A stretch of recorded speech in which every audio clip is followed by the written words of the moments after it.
오늘은 유다 왕가에 대한 여호와의 말씀이라는 제목으로 함께 본문의 말씀을 나누어 보겠습니다.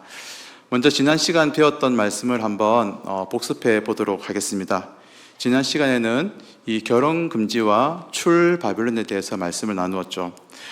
그리고서 우리가 주요한 주제가 당시 예레미야의 상징행동을 통하여서 우리의 행동이 곧 사람들에게 복음의 메시지로 나타남을 살펴보았습니다.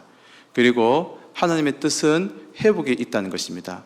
그러나 이 회복이 잘못을 하고 죄를 지은 것에 대해서 무마하는 것이 아니라 하나님의 심판과 징계가 임한 뒤 있는 회복이라고 말씀을 드렸습니다. 오늘은 그렇게 본문을 통해서 유다 왕가에게 주시는 하나님의 말씀을 함께 보려고 합니다. 예레미야 선지자는 요시야 왕 때부터 시드기야 왕까지 이 사역을 감당했습니다. 곧 5명의 왕들의 재해 기간 동안 하나님의 말씀을 전한 것이죠. 그렇기에 이 예레미야에 나오는 이야기는 왕들의 이야기는 예레미야의 한 축을 이루며 어떤 중요한 내용입니다. 오늘은 22장에 기록된 이 왕들에 대한 말씀을 나누며 오늘 하나님께서 우리 모두에게 주시는 그 말씀에 귀를 기울이는 복된 시간이 되시기를 바랍니다. 오늘 전체 본문은 앞서서 21장 11절부터 22장 30절까지라고 말씀을 드렸습니다. 그런데 21장 11절부터 14절까지를 보시면 오늘 이 22장 앞부분에서 주제가 다시 부연이 되고 있습니다. 그래서 22장부터 내용을 살펴보아도 무방할 것 같습니다. 먼저 오늘의 22장 1절을 보시면 다음과 같이 본문이 시작됨을 알 수가 있습니다. 제가 다시 1절을 읽어보겠습니다. 여호와께서 이와 같이 말씀하시되 너는 유다 왕의 집에 내려가서 거기에서 이 말을 선언하여. 앞선 강의에서 예레미야의 성전 설교를 다루었던 게 있습니다. 그때는 예레미야가 성전 문 앞에서 하나님의 말씀을 백성들에게 선포했습니다. 그리고 오늘 본문은 하나님께서 예레미야에게 유다 왕의 집에 내려가라고 말씀하십니다. 1절에 나오는 집은 왕이 사는 집이기에 궁전 또는 왕궁이 됩니다. 그래서 22장을 이 본문을 예레미야의 왕궁 설교라는 그런 별칭으로 부르기도 합니다. 당시 지리적으로 유다 왕궁은 이 성전 아래로 남동쪽에 위치해 있었습니다. 그렇기에 지금 예레미야가 서 있는 장소가 성전임을 알려주고요. 그리고 예레미야는 자기를 반기지 않겠지만 하나님의 말씀에 그렇게 순종하여서 유다 왕들에게 이제 하나님의 말씀을 대언하고 선포하기 위해서 길을 떠나게 되는 것입니다.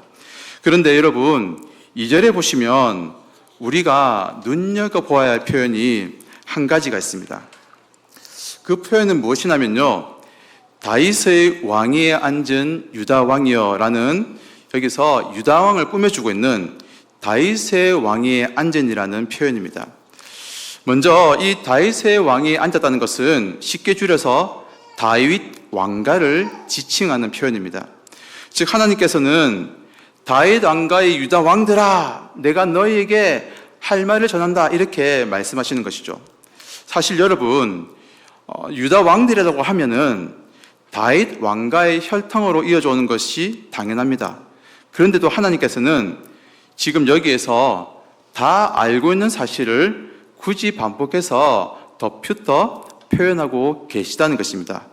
여기에는 하나님이 유다 왕들을 기억하게 하시고 일깨워주기 위한 의도가 들어가 있습니다. 여러분, 대략 주전 930년경 솔로몬이 죽으면서 이스라엘이 어떻게 되었습니까? 통일왕국이 둘로 나누어지게 되었죠. 북이스라엘은 10개 지파로, 그리고 남유다는 2개 지파로 각각 왕국으로 나뉘게 되었습니다. 북이스라엘은 시작부터 10개 지파였고 경제적, 군사적으로 남유다보다 더 풍성하고 부강했습니다. 그럼 여기서 한 가지의 가정된 질문을 던져볼 수가 있을 것 같습니다. 지금 이 팔레스타인 지방에는 주위의 다른 나라들이 호시탐탐 침략하여서 기회를 엿보고 있는 상황입니다. 그런 상황에서 10개의 지파로 보다 강한 이 북이스라엘과 남유다 두 개의 남유다, 어느 나라가 더 오래도록 존속이 되는 것이 상식적일까요? 예, 당연히 10개 지파로 시작한 북이스라엘이 더 오랫동안 존속이 되어야 한다는 것입니다. 그런데 여러분, 남유다가 수적으로는 북이스라엘의 열세였음에도 불구하고 더 오랜 기간 나라를 유지한 것 우리 모두가 잘 알고 있습니다. 오늘 말씀이 주어지는 이때도 이미 북이스라엘은 아수르에서 멸망당했고 사라졌지만 남유다는 여전히 명맥을 유지하고 있습니다. 그리고 그 이유가 바로 다윗 언약 때문이었습니다. 사무엘하 7장에서 이렇게 말씀이 주어지죠. 내 집과 내 나라가 내 앞에서 영원히 보존되고 내 왕위가 영원히 경고하리라 하셨다 하라.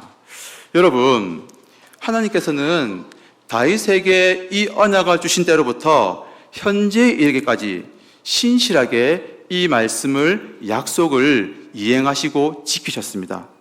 여러분, 이 왕자라고 할 때 선왕과 현재의 왕, 다음 왕이 이렇게 혈통적으로 이어질 때 그것을 왕조라고 부릅니다.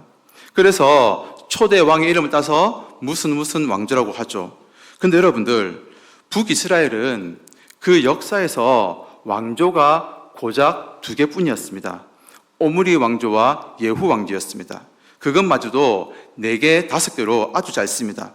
더군다나 여러분, 북이스라엘은 대략 200년의 시간 동안 이렇게 시나이에서 왕이 죽임을 당하면서 여러 가지 이유로 무려 20명의 왕이 통치를 하게 됩니다. 1명 또는 2명을 왕조로 가져간다고 했을 때 무려 9회나 왕조가 바뀌게 되었습니다. 하지만 남유다는 그렇지가 않습니다. 남유다는 북왕국보다 대략 한 130년 정도 더 존속했음에도 불구하고 왕은 똑같이 20명이었지만 그렇게 긴 300년이 넘는 시간 동안 여러분, 왕조가 바뀌었을까요? 안 바뀌었을까요? 바뀌지 않았습니다. 역시 우리 성도님들 대단하십니다. 남유다는 시작부터 북이스라엘보다 세력이 더 작았음에도 불구하고 더 오래 존속했으며 심지어 왕조가 한 번도 바뀌지 않는 이 역사가 있었다는 것입니다. 그렇다면 이 놀라운 일이 어떻게 가능했냐는 것이죠. 맞습니다.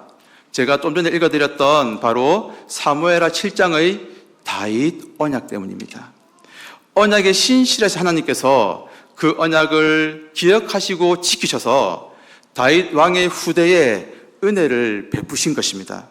사실 여러분들, 다윗 왕 이후에 남유다에 대해서 하나님의 마음에 합하다고 기쁨이 된다는 그런 평가받는 왕이 그리 많지는 않았습니다. 남유다의 왕들도요, 하나님은 노엽게 하고 어그러진 길로 행했습니다. 그럼에도 하나님은 그 언약을 기억하사 남유다, 다른 말로는 다윗의 왕가에 대한 은혜를 거두지 않으셨다는 것입니다. 하나님께서는 지금 유다 왕들에게 2절에서 이 사실을 일깨워 주십니다. 이 나라가, 너희 왕조가 존속할 수 있음이 나의 자비였고 내가 이렇게 언약에 신실하였다. 내가 다윗과 맺은 언약을 기억하여 너희와 그 후손들에게 은혜를 베풀었다. 이렇게 말씀하시는 것입니다. 사랑하는 여러분, 그리고 동시에 여기 앉은 우리 역시도 그리스도 안에서 이 은혜를 받은 자들임을 기억하시기를 바랍니다. 가장 먼저 우리가 하나님의 자녀가 될 수 있었음이 하나님의 놀라운 은혜이죠. 또한 우리는 구원받을 만한 자격도 없지만 하나님께서는 그리스도 안에서 무조건적인 은혜로 우리를 택정하시고 우리를 구원해 주셨습니다. 뿐만 아닙니다. 하나님의 자녀가 되었기에 이제 영원히 우리를 떠나지 않겠다고 약속하시며 그 약속을 변개치 않으십니다. 우리가 이 은혜를 받고서도 제멋대로 살아가며 후회하는 삶을 살아갈 때 때때로는 인생의 채찍과 가시로 우리를 징계하고 교훈하시지만 결코 우리를 버리지 않으시는 것입니다. 이 은혜를 우리 또한 늘 기억하는 모두가 되시기를 바랍니다. 그런데 여러분들, 이렇게 큰 은혜를 받은 남유다라면 하나님께 어떤 반응으로 나아가야 할까요? 하나님은 이제 이렇게 언약을 맺은 은혜를 베푼 남유다의 왕들에게 이렇게 요구하십니다. 2절의 말씀이죠. 너와 내 신하와 이 문들로 들어오는 내 백성은 여호와의 말씀을 들을지니라. 아멘. 하나님은 신적인 권위로 그들을 억누르거나 일방적으로 강압하지 않으십니다. 언약에 신실하신 하나님과 그들을 향한 사랑을 보여주시며 이제 그들에게 여호와의 말씀을 들으라고 말하시는 것입니다. 그리고 이제 이어지는 3절이 바로 남유다의 왕들이 들어야 할 여호와의 말씀입니다. 우리 함께 이 왕들이 들어야 할 말씀 함께 읽어보시면 좋겠습니다. 3절 말씀입니다. 여호와께서 이와 같이 말씀하시되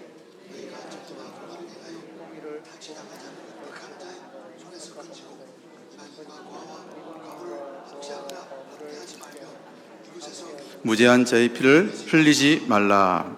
아멘. 여러분, 공의와 정의는 유다 왕들이 언약 백성된 이 이스라엘을 다스리는 통치 원리입니다. 공의와 정의는 번역상에서 이유가 크긴 하지만 개역개정에서 혼용되어 사용하거나 어떤 때는 정의가 먼저 나오고 또 공의만 사용이 되기도 합니다.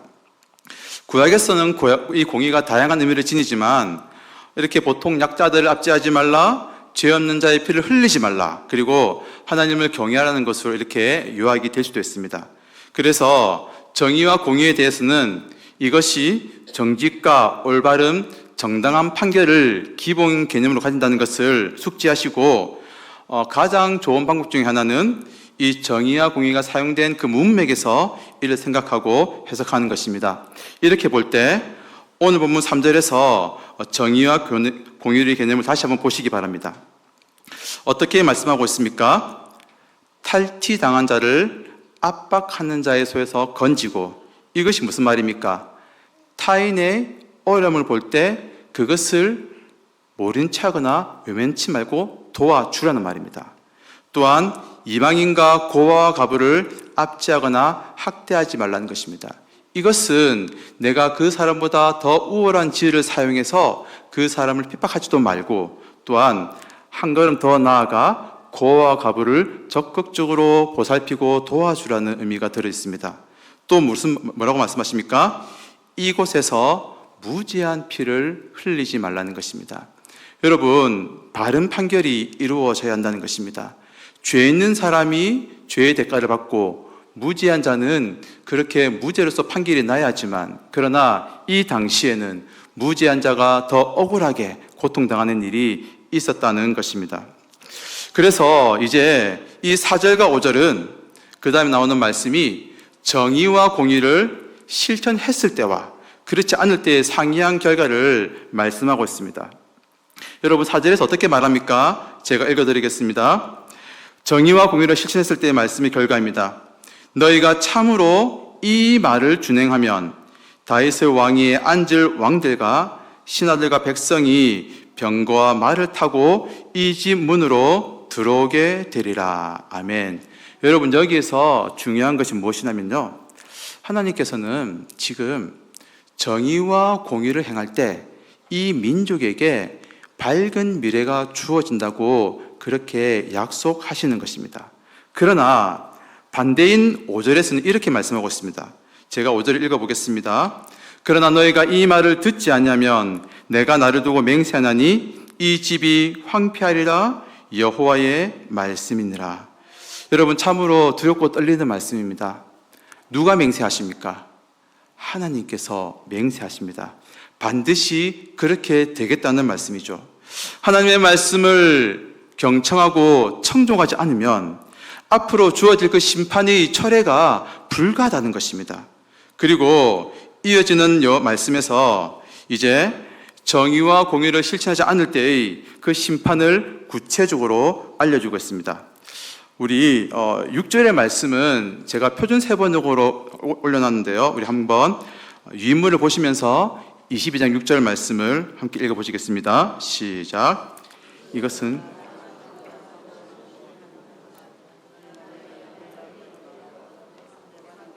산 꼭대기 같았으나 이제는 내가 너를 사막으로 만들고 아무도 살지 않는 성읍으로 만들겠다. 여러분, 지형적으로 보시면 이 갈릴리 호수 아시죠? 호수 동편이 여기가 골란 고원인데 여기를 길르앗 바산이라고 부릅니다. 여기는 땅의 토질이 옥토이고요, 비옥한 곳입니다. 그래서 작물의 소출이 풍성한 곳입니다. 여러분, 또 풀이 좋으니 뭐가 좋을까요? 그 풀을 먹고 사는 가축들이 잘 자랍니다. 그래서 성경에 보면 이 바산의 암소가 나오고요, 그렇게 살찐 소와 풍요를 상징하는 것입니다. 그리고 여러분, 제가 한 가지 사진을 한번 보여드리겠습니다. 한 번만 띄워주실까요? 네, 이제 내려주시기 바랍니다.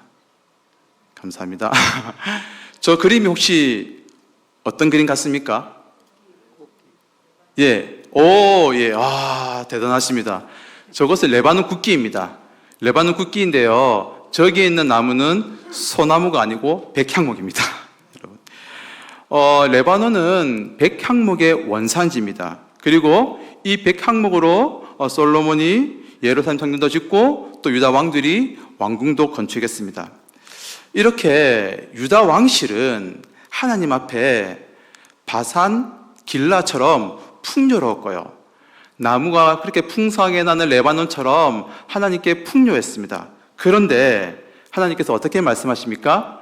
너희가 정의와 공의를 실천하지 않을 때 이 유다 왕실과 이 도시를 사막으로 만들고 사람이 거주하지 않는 그렇게 황폐한 성읍으로 만들겠다고 선언하시는 것이었습니다. 이뿐만이 아니었습니다. 하나님은 또 그렇게 비참한 유다를 보면서 이방 사람들에게 회자될 것이라고 말씀하십니다. 우리 22장 9절 말씀 함께 한번 읽어보시겠습니다. 22장 9절입니다. 시작.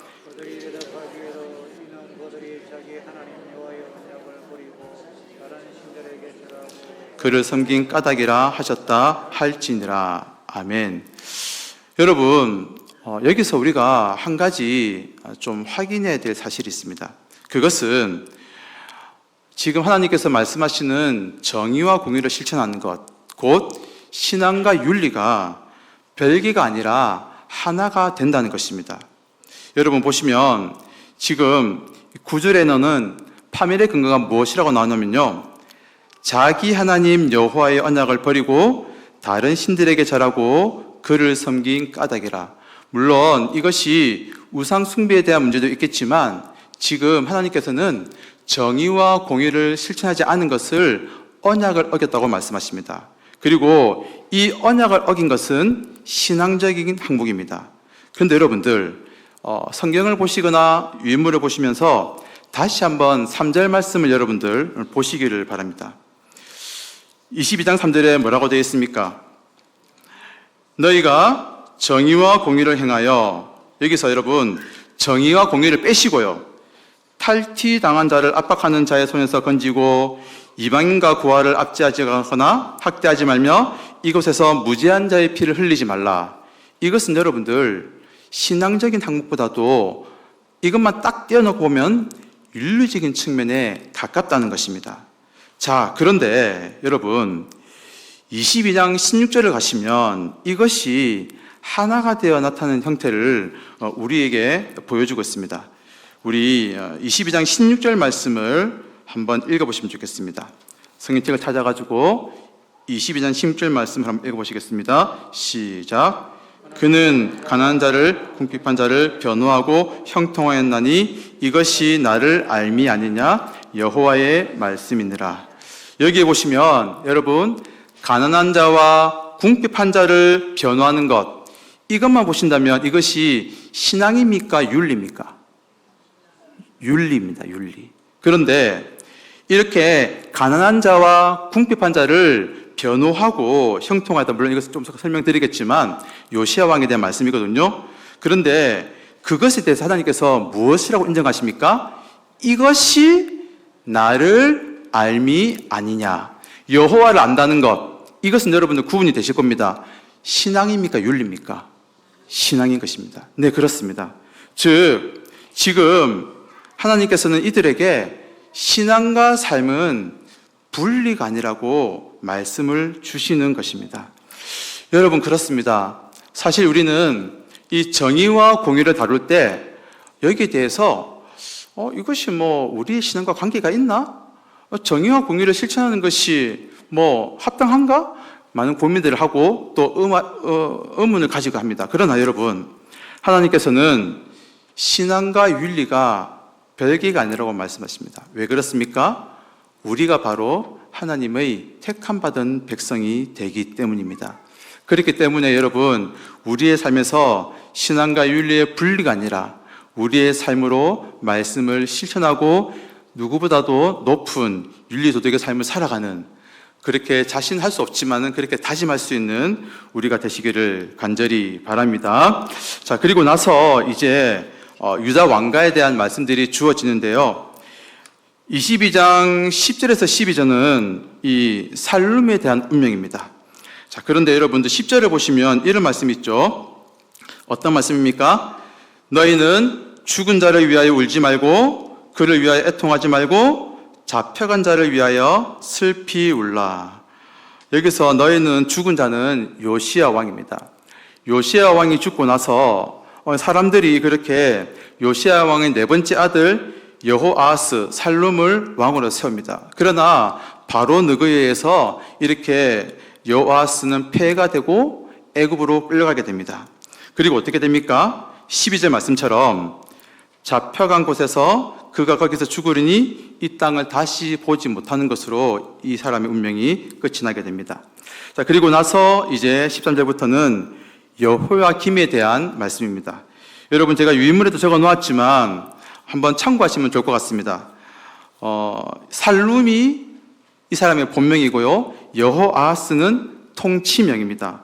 그리고 역시나 여호야김이 통치명이고요, 본래 이름을 제가 적어 놓았습니다. 무엇이었습니까? 엘리야김입니다. 혹시라도 또 성경을 보시면서 또 혼동하실 때 한번 기억하시면 또 나쁘지 않을 것 같습니다. 하나님께서는 먼저 이 여호야김의 죄악을 기소하십니다. 자, 그런데 여러분들, 이 여호야김이 어떤 죄악을 저질렀냐면요, 불의로 궁전을 짓고 다락방을 올렸다는 것입니다. 무슨 말씀이냐면, 지금 여호야김은 애굽에 의해서 조공을 바쳐야 되는 상황입니다. 그런데 백성들에게 조공에 부과하는 세금도 더 올리고, 그리고 또 자기 왕궁을 짓기 위해서, 자기의 사치를 위해서 백성들에게 과도한 세금을 부과했던 것입니다. 그것뿐만이 아니었습니다. 그것도 모자라서 백성들을 노역하여서 동원하고 무엇도 주지 않았다고요? 품삯도 주지 않은 것입니다. 여러분, 이것은 정말 우리들 표현으로 칼만 들지 않았다 뿐이지 백성에게 사형 선고와 같은 잔인한 행동을 서슴지 않았던 왕이 바로 여호야김 왕이었죠. 그래서 하나님은 이제 그의 악행에 대해서 책망하시는데 그에게 비참한 죽음을 예언하십니다. 그 죽음이 신명기 28장에 나오는 언약적 저주인 것입니다. 여러분, 제가 유인물에 적어 놓았는데 이 신명기 28장 26절 말씀을 함께 읽어보시면 좋겠습니다. 시작. 내 시체가 공중의 모든 새와 땅의 짐승들의 밥이 될 것이라. 그것들을 쫓아줄 자가 없을 것이며. 네, 이 여호야김의 최후에 대해서는 어떻게 정확히 우리가 말할 수 없지만은, 그러나 성경의 기록을 볼 때 아마도 이 사람이 나중에 바벨론 왕이 왕의 무덤을 폐하시게 되고 그렇게 비참한 그런 최후가 이 여호야김에게 주어지지 않았나, 그렇게 볼 수가 있을 것 같습니다. 자, 그러고 나서 하나님께서는 예루살렘을 향한 탄식을 주십니다. 그 이유가 있습니다. 여러분, 예루살렘이 어디의 수도입니까? 남유다의 수도입니다. 그리고 하나님께서는 2절, 3절에서 지금 정의와 공의를 행하라는 명령을 유다 왕들과 그 신하와 백성들에게 주셨습니다. 그런데 이들이 하나님의 말씀을 청종치 않았다는 것입니다. 여기서 너는 여성 명사로서 예루살렘을 의인하고 있습니다. 그런데 이 비참함이 얼마나 심했던지 온 사방에서 북쪽과 북동쪽, 남동쪽에서 온 사방에서 그렇게 예루살렘의 비참함을 소리치는 것입니다. 그렇게 이 예루살렘이 하나님의 심판을 받아서 비참한 지경에 이른 결과가 21절에 나오는데요. 그것은 습관이 된 불순종이었습니다. 여러분, 우리 21절 말씀 함께 한번 읽어보시면 좋겠습니다. 시작. 내가 평안할 때에 내가 네게 말하였으나 내 말이 나는 듣지 아니하리라 하였나니 내가 어려서부터 내 목소리를 청종하지 아니함이 내 습관이라. 아멘.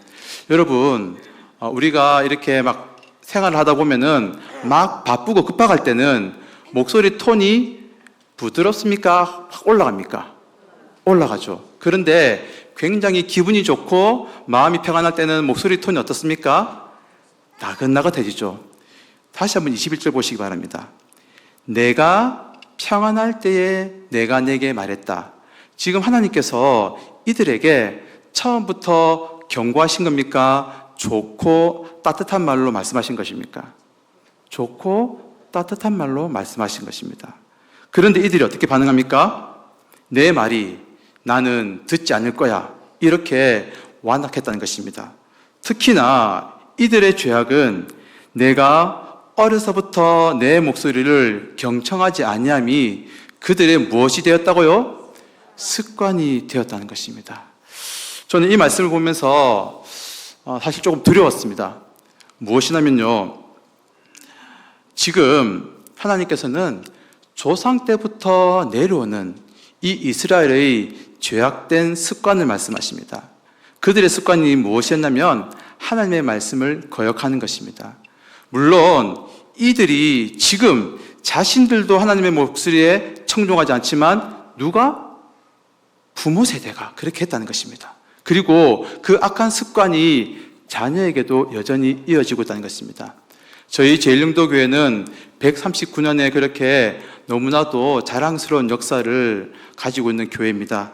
간절히 바라옵기는 우리 교회가 지금처럼 선배로부터 받은 이 아름다운 신앙의 유산을 물려줄 수 있는 그런 복된 교회 성도들 되시기를 간절히 바랍니다. 그리고 이제 마지막으로 하나님께서는 이 여호야긴에 대해서 말씀하시게 됩니다. 유해물에 적어 놓았듯이 이 고니야가 본명이고요, 통치명이 여호야긴입니다. 여호야김의 아들이죠. 자, 이제 이 왕에게 어떤 일이 일어나게 될 것인가를 말씀하고 있습니다. 그 주요한 말씀이 바로 무엇이냐면요, 고니야가 나의 오른손에 인장 반지라 할지라도 그것을 어떻게 하시겠다? 여호와의 말씀이니라. 나의 삶으로 맹세하노니 유다 왕 여호야김의 아들 고니야가 나의 오른손에 인장 반지를 할지라도 내가 어떻게 하겠다? 빼어 버리겠다는 것입니다. 여러분, 고대에서 인장 반지는 매우 매우 중요했습니다. 이것을 통해서 재산을 다스리고요, 그 사람의 신분을 증명했습니다. 그런데 이렇게 소중한 인장 반지를 할지라도 하나님께서 어떻게 하시겠다? 여호와의 말씀을 거역하는 그 습관을 가진 이 백성, 그들을 빼어서 버리겠다고 하십니다. 그리고 나서 내 생명을 찾는 손과 내가 두루한 자의 손 곧 바벨론의 왕 느부갓네살의 손과 갈다인의 손에 줄 것이라. 이제 피할 수 없는 남유다의 파멸을 말씀하시는 것입니다. 그래서 이제 비극적 결말을 탄식하는 애가로서 안타깝게도 오늘 본문이 맞춰지게 되는 것입니다. 여러분, 우리 22장 28절 말씀 한번 성경책을 보시면서 읽어보시면 좋겠습니다. 22장 28절 말씀입니다. 시작. 이 사람 고니야는 천하고 깨진 그릇이냐 좋아하지 아니하는 그릇이냐.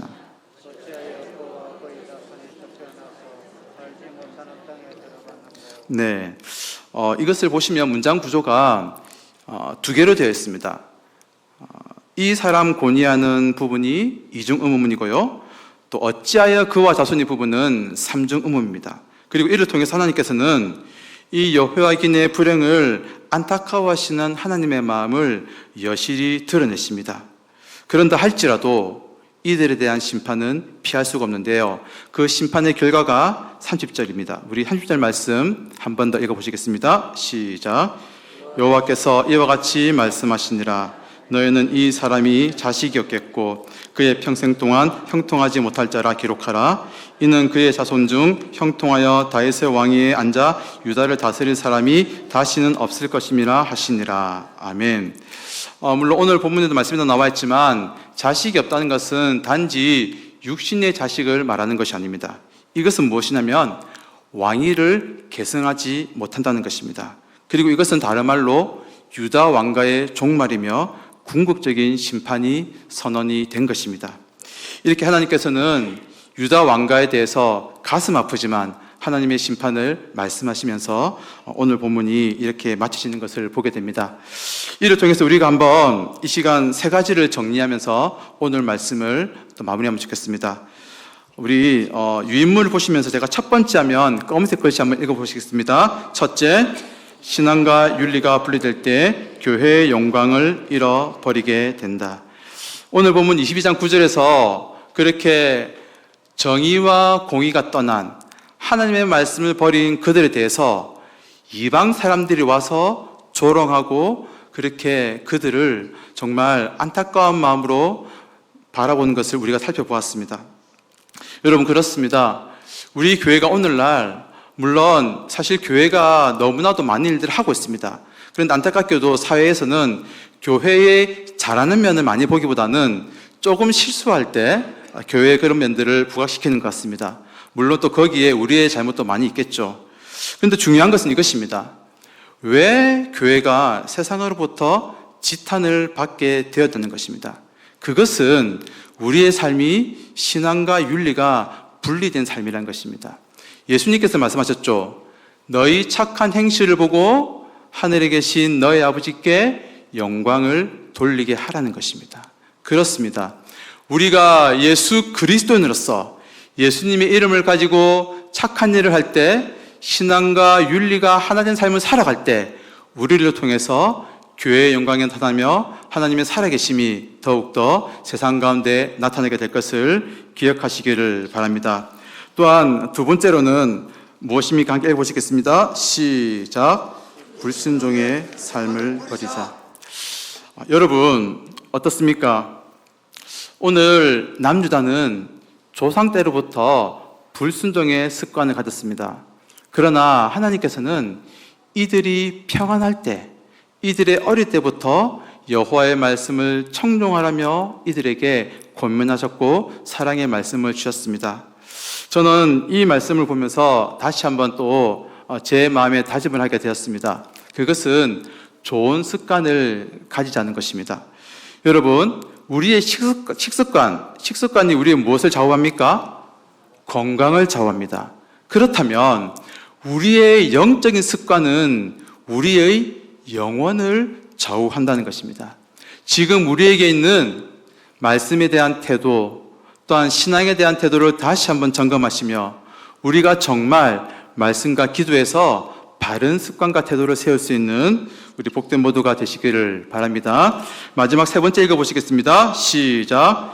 왕 대신 그리스도를 의지하여 각 성도가 왕 같은 제사장인 삶을 살아가자는 것입니다. 여러분, 사실 저는 연약합니다. 우리 모두는 연약합니다. 이 땅에서 정의와 공의를 실천하는 것, 우리가 왕 같은 제사장을 부름받았지만 그 삶을 살아가는 것이 결코 만만치 않습니다.